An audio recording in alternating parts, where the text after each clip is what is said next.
তিনটা জিনিস জীবন থেকে মুছে ফেলেন। তিনটা জিনিস: রাত জাগা, আপনি সফল হবেন। রাত জাগবেন না, দয়া করে আমার কথাটা আপনি হারে হারে টের পাবেন। রাত 10টার মধ্যে ঘুমিয়ে যাওয়ার চেষ্টা করেন, রাত জাগবেন না। এবং আনইউজুয়াল, অযাচিত, মানহীন স্ক্রল করবেন না। মানহীন স্ক্রল করবেন না। কি দেখতেছেন, কি জন্য দেখতেছেন, মানে কোনো উদ্দেশ্য আছে, কি শিখতেছেন, এটা করবেন না। জীবন বদলে যাবে, বিশ্বাস করেন, জীবন বদলে যাবে।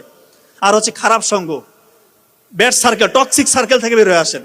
যার সাথে ঘুরতেছেন আগে দেখেন ও কি আসলে হাই অ্যাম্বিশন রাখে, সে কি ধার্মিক।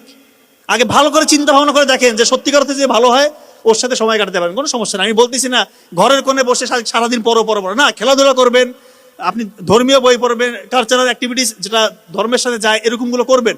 আপনারা সবই করবেন, কিন্তু মেইন ফোকাসটা আপনার থাকতে হবে। এবং দিনের পড়াটা দিনে শেষ করবেন। ওই একদিন পড়লাম 7 দিন ফেলা রাখলাম, পরীক্ষার আগে পড়বো, এইভাবে জীবনে সফল হতে পারবেন না। আপনাদের মেইন সমস্যা হচ্ছে আপনারা বলেন যে গ্রাজুয়েশন কমপ্লিট করে বিসিএস এর বড় পড়বেন।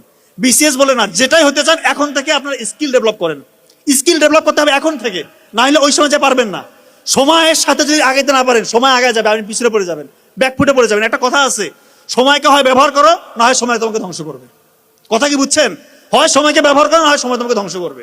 এই জিনিসটা খুবই ইম্পর্টেন্ট।